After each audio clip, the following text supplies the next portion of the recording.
Pada masa lalu, bioskop pernah menjadi salah satu sumber hiburan paling populer di Aceh. Dekade 1990-an menjadi era keemasan ketika anak muda hingga keluarga berbondong-bondong menonton film di bioskop lokal. Di Banda Aceh, ada beberapa bioskop terkenal pada masanya. Suasana bioskop saat itu sangat hidup. Setiap kali ada film baru, mobil dengan pengeras suara akan berkeliling desa mengumumkan tayangan terbaru.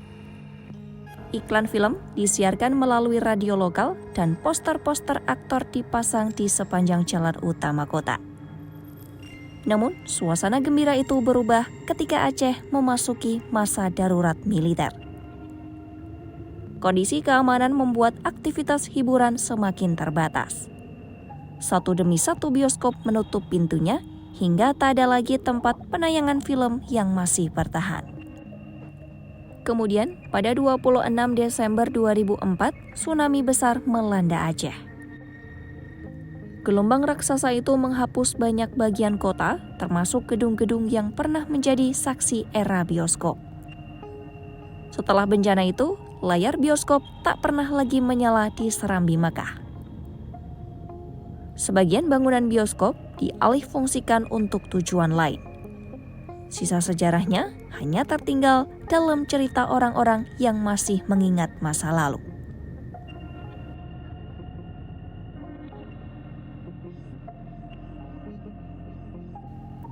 Pertanyaan kenapa tak ada bioskop di Aceh itu terus muncul, terutama dari generasi muda Aceh saat ini.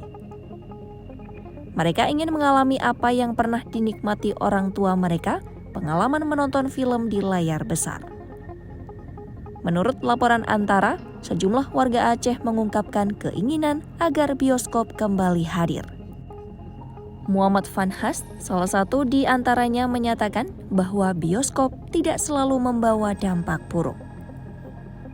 Ia menilai film bisa jadi media pembelajaran dan peningkatan pengetahuan. Oleh karenanya, Fanhas berharap ada bioskop yang dapat menayangkan film sesuai nilai-nilai setempat. Namun, tidak semua warga memiliki pandangan sama.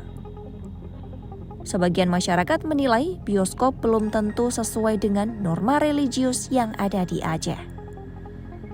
Putri Safira misalnya mengatakan, Aceh tidak perlu memiliki bioskop. Ia khawatir tempat itu bisa disalahgunakan untuk hal-hal yang melanggar syariat, seperti menonton berduaan di antara pria dan wanita yang bukan mahram. Dalam pandangannya, hiburan yang sesuai untuk Aceh adalah hiburan yang terbuka dan diawasi secara sosial. Senada dengan itu, Wakil Ketua Majelis Permusyawaratan Ulama Aceh, Tengku Muhibut Tohari menyebut, isu bioskop perlu dibahas melalui musyawarah besar. Musyawarah itu harus melibatkan ulama, pegawai pemerintah, pegawai seni, dan masyarakat umum. Karena keputusan tentang bioskop tidak hanya berkaitan dengan hiburan, tetapi juga nilai agama dan budaya. Menurutnya, Aceh memang tidak melarang bioskop secara spesifik dalam qanun. Namun, segala kegiatan hiburan harus sesuai dengan penerapan syariat Islam.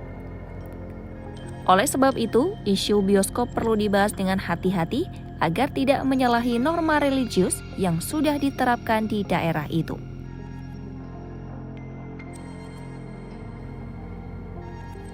Secara hukum, tidak ada larangan langsung tentang bioskop di Aceh. Namun batasan muncul melalui Qanun Nomor 14 Tahun 2003 yang mengatur larangan dan pencegahan fasilitas hiburan yang berpotensi melanggar norma agama.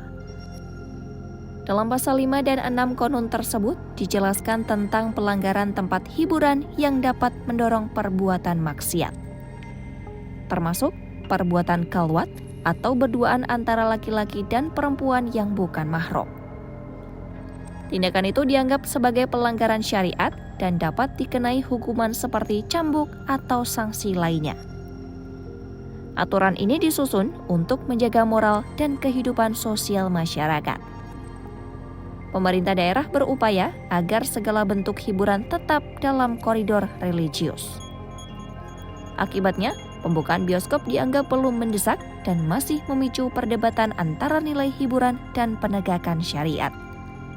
Bagi sebagian warga, bioskop dianggap dapat membuat peluang terjadinya pelanggaran norma, sehingga sampai saat ini belum mendapatkan izin operasional.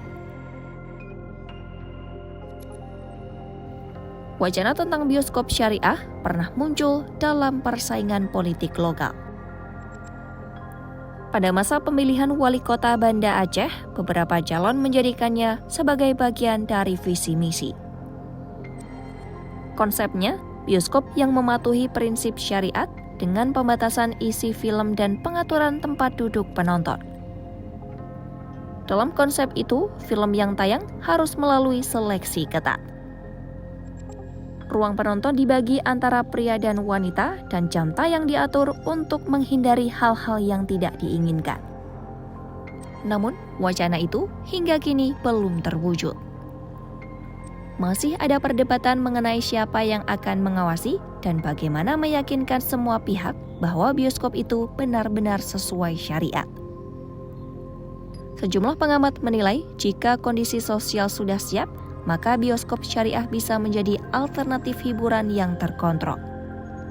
Namun hingga kini, pemerintah belum membuat aturan khusus tentang model tersebut.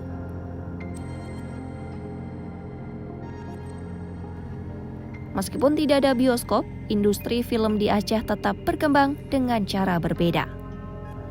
Penonton memanfaatkan platform digital seperti streaming dan festival film lokal.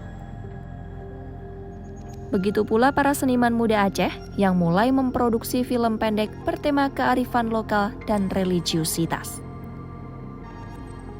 Karya mereka sering tayang di festival film nasional maupun internasional.